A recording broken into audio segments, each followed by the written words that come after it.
देखो, नमस्कार सभी को। आज है 20 दिसंबर 2025। हम करने वाले हैं आज करंट अफेयर। ठीक है। आज का हमारा सुविचार है, जब आपकी जिंदगी आपको नीचे ढकेलने की कोशिश करती है, तब आपको उससे ऊपर उठने के लिए एक और कदम बढ़ाना पड़ेगा। ठीक है, चलो शुरू करते हैं आज करंट अफेयर। आज का हमारा पहला क्वेश्चन है, भारत ने हाल ही में किस देश के साथ मुक्त व्यापार समझौता FTA CEPA हस्ताक्षरित किया है? ठीक है, तो हस्ताक्षरित किसके साथ किया है? ओमान के साथ। भारत और ओमान के साथ समझौता हुआ है, किस चीज का? मुक्त व्यापार समझौता। ठीक है, मुफ्त व्यापार समझौता। ठीक है, देखो, भारत और ओमान के बीच इस व्यापक आर्थिक साझेदारी समझौता, जिसको CEPA कहा जाता है। ठीक, क्या कहा जाता है? CEPA। ओमान भारत का तीसरा ऐसा खाड़ी देश है, UAE और मॉरिशस के बाद, ठीक, जिसके साथ ऐसा समझौता हुआ है।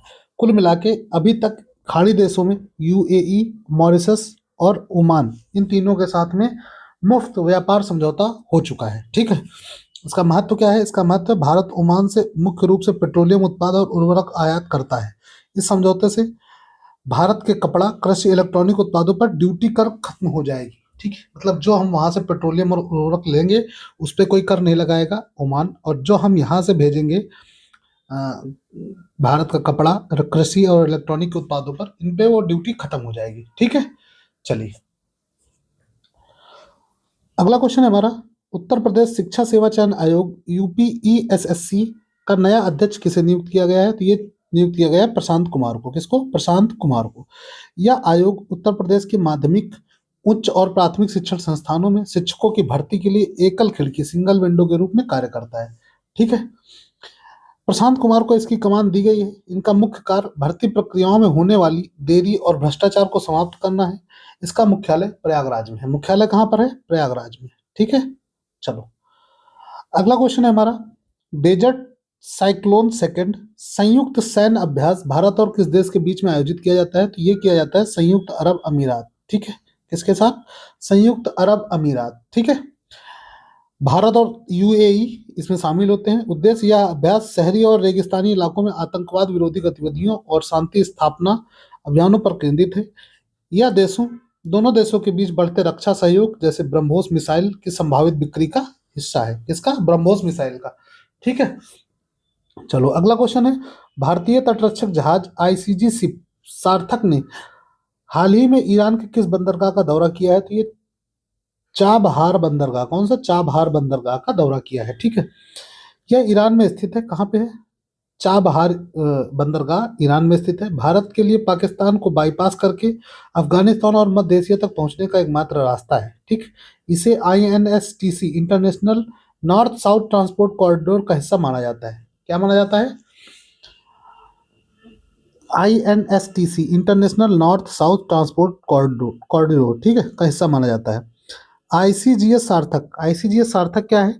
यह स्वदेश निर्मित गश्ती जहाज है, जिसकी चाबहार यात्रा समुद्री सुरक्षा और कूटनीति का उदाहरण है। ठीक, चलो अगला क्वेश्चन है हमारा, वर्ष 2025 का FIFA best men's player of award किसने जीता है? तो ये जीता है ओस्मान डेम्बेले ने। किसने? ओस्मान डेम्बेले ने। डेम्बेले PSG क्लब के, डेम्बेले किस उससे क्लब से खेलते हैं? PSG क्लब से। ठीक है, ने पिछले सीजन में अपने शानदार ड्रिबलिंग और गोल स्कोरिंग कौशल के कारण यह पुरस्कार जीता है। ठीक है, अगला क्वेश्चन है, वर्ष 2025 का FIFA best women player of award किसने जीता है? तो ये जीता है एताना बोनमाटी ने। किसने? एताना बोनमाटी ने। स्पेन की एक खिलाड़ी हैं, वर्तमान में दुनिया की सबसे प्रभावशाली महिला फुटबॉलर मानी जाती हैं। उन्होंने अपनी टीम को विश्व कप जिताने में प्रमुख भूमिका निभाई थी। ठीक है, इसी वजह से इनको बेस्ट वुमेन प्लेयर अवार्ड दिया गया है। कौन सा? फीफा।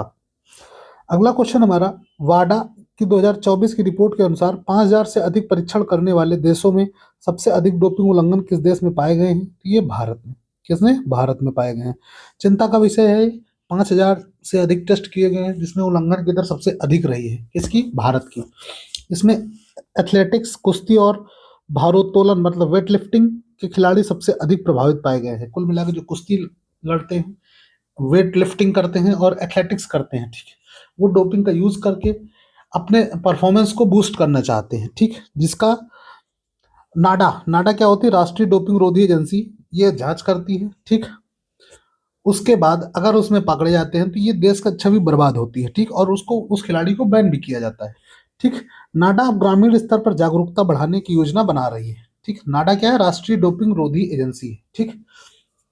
अगला क्वेश्चन है हमारा, हाल ही में विमोचित पुस्तक अटल संस्मरण के लेखक कौन है?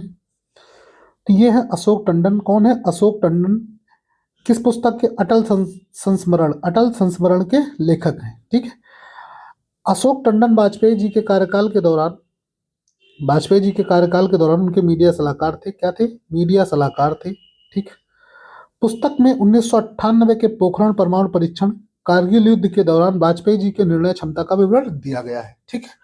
मुख्य इसका जो कंटेंट है वो है आपका पोखरण परमाणु परीक्षण और कारगिल युद्ध के दौरान जो अटल बिहारी वाजपेयी जी का निर्णय क्षमता थी उसके बारे में बताया गया है इस किताब में। कौन सा? अटल संस्मरण में।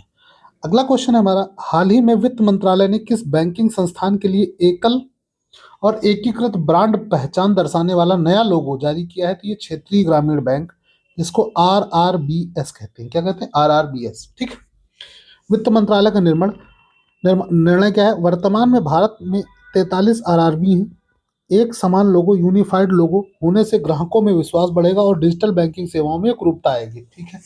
एक समान लोगो रहेगा सारी बैंकों का। कौन सी? जितनी भी 43 बैंक है। ठीक है। स्थापना RRB एक्ट 1976 के तहत यह बैंक ग्रामीण ऋण की जरूरतों को पूरा करते हैं। ठीक। किसके? ग्रामीण ऋण को। अगला क्वेश्चन हमारा, स्टैच्यू ऑफ यूनिटी के वास्तुकार और प्रसिद्ध भारतीय मूर्तिकार कौन थे जिनका हाल ही में 100 वर्ष की आयु में निधन हो गया है? तो ये थे रामवीर सुतार। ठीक। रामवीर सुतार जो थे ये वास्तुकार थे स्टैच्यू ऑफ यूनिटी। ठीक। स्टैच्यू ऑफ यूनिटी 182 मीटर के अलावा उन्होंने गांधीनगर में महात्मा गांधी की प्रतिमा और संसद भवन में कई मूर्तियां बनाई हैं। ठीक। इनकी प्रसिद्ध कृतियां कौन कौन सी रही हैं? स्टैच्यू ऑफ यूनिटी पहली हो गई। ठीक, 182 मीटर की हाइट थी। गांधीनगर में महात्मा गांधी जी की जो मूर्ति लगी उसका, और जो संसद भवन में प्रतिमाएं लगी उनकी कई सारी मूर्तियां बनाई इन्होंने। ठीक है। इनकी शैली जो थी यथार्थवादी मतलब रियलिस्टिक मूर्ति कला के विशेषज्ञ माने जाते थे। कौन से? रियलिस्टिक मूर्ति कला के। ठीक है। क्या नाम था? रामवीर सुतार। ठीक। रामवीर सुतार किस चीज से संबंधित हैं? ये क्वेश्चन बनेगा। ठीक। तो ये काहे से थे? मूर्तिकार हैं। शैली इनकी क्या थी? रियलिस्टिक मूर्ति कला मतलब यथार्थवादी मूर्ति कला के विशेषज्ञ थे। अगला क्वेश्चन है, हाल ही में भारत ने किस खाड़ी देश के साथ राजनयिक और आधिकारिक पासपोर्ट धारकों के लिए द्विपक्षीय वीजा छूट समझौते पर हस्ताक्षर किए हैं? तो सऊदी अरब के साथ किए हैं। किसके साथ? सऊदी अरब के साथ।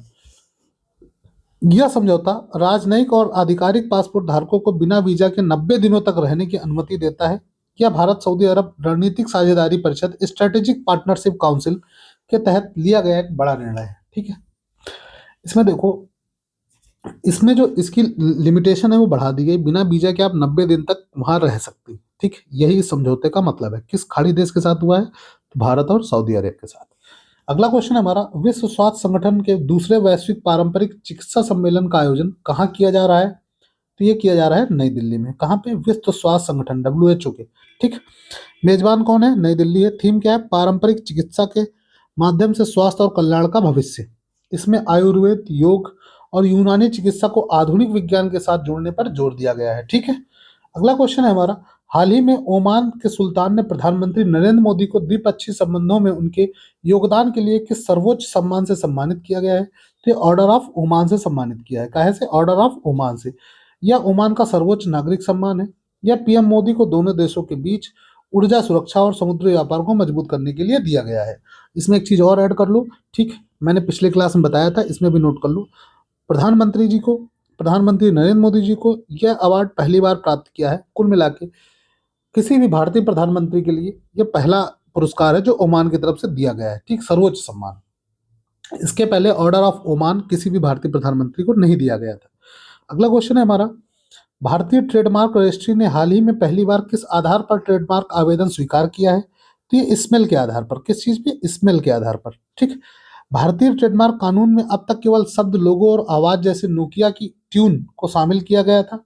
कुल मिलाकर अभी तक शब्द, लोगो और आवाज जैसे कि नोकिया की ट्यून थी। ठीक, अब किसी उत्पाद की विशिष्ट गंध जैसे इत्र या साबुन को भी कानूनी सुरक्षा मिल सकती है। ठीक है, ट्रेडमार्क हो जाएगा तो इससे कॉपीराइट बचेगा। ठीक है। अगला क्वेश्चन है हमारा, किस राज्य के राज्यपाल ने हाल ही में तकनीकी खामियों का हवाला देते हुए समान नागरिक संहिता UCC विधेयक को वापस लौटा लिया है? ये उत्तराखंड के। ठीक।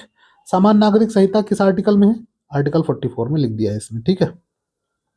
पहली बार समान नागरिक संहिता किसने अपनाया था, किस राज्य ने अपनाया था, वो आपको कमेंट करना है। ठीक है, क्या कमेंट करना है? पहली बार यूसीसी किस राज्य ने अपनाया था। ठीक है, ये आपको कमेंट करना है। राज्यपाल ने विधेयक में कुछ कानूनी और तकनीकी अस्पष्टताओं के कारण इसे सरकार को वापस भेजा है। यूसीसी क्या है? यह संविधान के अनुच्छेद 44 के तहत सभी नागरिकों के लिए विवाह, तलाक और विरासत के लिए समान कानून होगा। ठीक। कुल मिला के किसी भी धर्म और जाति का वो व्यक्ति हो, उसके लिए समान कानून होगा विवाह, तलाक और विरासत के लिए। ठीक है। यूसीसी पहली बार किस राज्य ने लागू किया, ये आपको कमेंट करना है। ठीक है, चलो अगला क्वेश्चन है हमारा, विंग्स ऑफ फायर पुस्तक किसने लिखी थी? तो विंग्स ऑफ फायर पुस्तक एपीजे अब्दुल कलाम जी ने लिखी थी। ठीक। यह भारत के पूर्व राष्ट्रपति और मिसाइल मैन ऑफ इंडिया को कहा जाता था। ठीक। यह मिसाइल मैन इंडिया डॉक्टर साहब की आत्मकथा है। क्या है? आत्मकथा है। इसे अरुण तिवारी की सहायता से मिलकर लिखा गया था। किसके? अरुण तिवारी की सहायता से। यह पुस्तक कलाम जी ने रामेश्वरम में एक साधारण लड़के से लेकर भारत के सबसे बड़े वैज्ञानिक और राष्ट्रपति बनने तक का सफर दिखाती है। ठीक। कौन सी पुस्तक? Wings of fire. ठीक। इसमें भारत के मिसाइल कार्यक्रमों SLV-3, अग्नि, पृथ्वी और पोखरण द्वितीय परमाणु परीक्षण के पीछे की चुनौतियों का वर्णन है। तो एसएससी में क्वेश्चन कई बार पूछा जा चुका है। सहलेखक कौन है इसके? तो इसके सहलेखक अरुण तिवारी है। कौन है? अरुण तिवारी। ठीक, मैंने आपको पहले बता दिया था, अरुण तिवारी इसके सहलेखक है। ठीक है। किसकी मदद से लिखी थी? एपीजे अब्दुल कलाम साहब ने विंग्स ऑफ फायर ये लिखी थी अरुण तिवारी की मदद से। अगला क्वेश्चन हमारा, लोकसभा के प्रथम अध्यक्ष कौन थे? तो ये थे जीवी मावलंकर। कौन थे? मावलंकर। ठीक, जीवी मावलंकर लोकसभा के प्रथम अध्यक्ष। ठीक है। इनका पूरा नाम गणेश वासुदेव मावलंकर है। ठीक। ये स्वतंत्र भारत की पहली लोकसभा 1952 से 1956 के अध्यक्ष रहे हैं।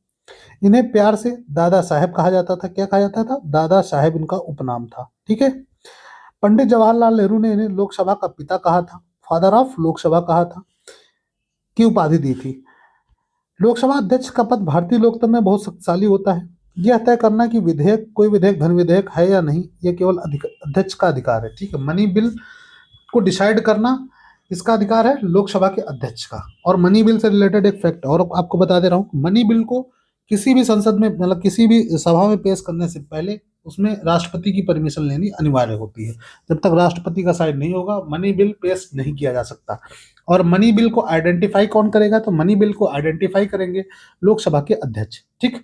तो हमारे लोकसभा के प्रथम अध्यक्ष जो थे वो जीवी मावलंकर साहब थे, जिनका पूरा नाम गणेश वासुदेव मावलंकर था। ठीक है। अगला क्वेश्चन है, शास्त्रीय नृत्य मोहिनी अट्टम किस राज्य से संबंधित है? तो ये केरल से संबंधित है। कहां से? केरल से। मोहिनी अट्टम किस राज्य से? केरल से। यह केरल के दो प्रसिद्ध शास्त्रीय नृत्यों में से एक है, दूसरा है कथकली। ठीक। कथकली और मोहिनी अट्टम ये दोनों केरल के प्रसिद्ध शास्त्रीय नृत्य हैं। नृत्य की शैली क्या है? यह मुख्य रूप से महिलाओं द्वारा किया जाने वाला एकल नृत्य है। मोहिनी का अर्थ है मोहने वाली, अट्टम का अर्थ है नृत्य, मतलब ऐसा नृत्य जो मोह ले। तो यह नृत्य भगवान विष्णु के मोहिनी अवतार के कथाओं पर आधारित है। किसके? भगवान विष्णु के मोहिनी अवतार की कथाओं पर आधारित है। इसमें लास्य, कोमलता और लालित्य शैली का प्रयोग किया गया है। कौन सी शैली का प्रयोग है? लास्य शैली, जिसमें कोमलता और लालित्य है। पोशाक क्या होता है? इसमें सफेद या ऑफ व्हाइट रंग की साड़ी पहनी जाती है, जिस पर सुनहरी कुशाव जरी का बॉर्डर होता है। ठीक, सुनहरा बॉर्डर होता है, मतलब गोल्डन कलर का। व्हाइट या ऑफ व्हाइट रंग की साड़ी होती है। ठीक है। अगला क्वेश्चन है हमारा, कंप्यूटर में रैम का पूर्ण रूप क्या होता है? तो इसका नाम होता है रैंडम एक्सेस मेमोरी। क्या होता है? Random access memory. यह कंप्यूटर की प्राथमिक मतलब प्राइमरी और अस्थिर वॉलेटाइल मेमोरी होती है। यह कंप्यूटर के वर्किंग स्पेस की तरह काम करती है। वर्तमान में आप जो भी ऐप या फाइल खोलते हैं वह रैम में लोड होती है ताकि सीपीयू उसे जल्दी से एक्सेस कर सके। ठीक है। कहाँ पे लोड होती है? रैम में होती है। वॉलेटाइल क्यों होती है? क्योंकि जैसे कंप्यूटर बंद होता है, जैसे कंप्यूटर बंद होगा, पावर ऑफ होगा, रैम में मौजूद सारा डाटा मिट जाता है। ठीक। प्रकार क्या? यह मुख्य रूप से दो प्रकार की होती है, एस रैम स्टैटिक रैम और डी रैम डायनेमिक रैम। ठीक है। कितने प्रकार की होती है? दो प्रकार की, एस रैम और डी रैम। एस रैम का मतलब होता है स्टैटिक रैम और डी रैम का मतलब होता है डायनेमिक रैम। ठीक है। तो रैम का full form random access memory, ये प्राइमरी और वॉलेटाइल मेमोरी होती है। ठीक। जैसे कंप्यूटर बंद होगा तो इसका सारा डाटा अपने आप मिट जाता है। अगला क्वेश्चन है हमारा, विश्व स्वास्थ्य संगठन WHO का मुख्यालय कहाँ पर है? तो ये जिनेवा में है। कहाँ पे है? जिनेवा में। ठीक है। यह संयुक्त राष्ट्र यूएन की एक विशेष एजेंसी है जो अंतर्राष्ट्रीय सार्वजनिक स्वास्थ्य के लिए जिम्मेदार है। इसकी स्थापना 7 अप्रैल 1948 को हुई थी, इसलिए हर साल 7 अप्रैल को विश्व स्वास्थ्य दिवस मनाया जाता है। कब मनाया जाता है? 7 अप्रैल को। ठीक, विश्व स्वास्थ्य दिवस। इसका मुख्यालय जिनेवा स्विट्जरलैंड में है। कहाँ पे है? जिनेवा स्विट्जरलैंड में। वर्तमान महानिदेशक डॉक्टर टेड्रोस एडनॉम घेब्रेयसस है। कौन है? Doctor Tedros Adhanom Ghebreyesus. ठीक है। वैश्विक स्तर पर महामारियों की निगरानी करना, टीकाकरण करना, महामारियों की निगरानी, टीकाकरण को बढ़ावा देना, स्वास्थ्य आपातकाल जैसे कोविड-19 के दौरान दिशा निर्देश जारी करना इसका कार्य है। ठीक है, विश्व स्वास्थ्य संगठन। तो आज की करंट अफेयर हमारी यही कंप्लीट होती है। पीडीएफ टेलीग्राम पे पड़ जाएगा। ठीक है, कंटेंट अच्छा लगा हो, वीडियो अच्छा लगा हो तो वीडियो को लाइक करिए, चैनल को सब्सक्राइब करिए। पर डे 6:15 पे हमारी क्लास अपलोड होती है। ठीक है, मिलते हैं अगले वीडियो में, तब तक के लिए बाय बाय, टेक केयर।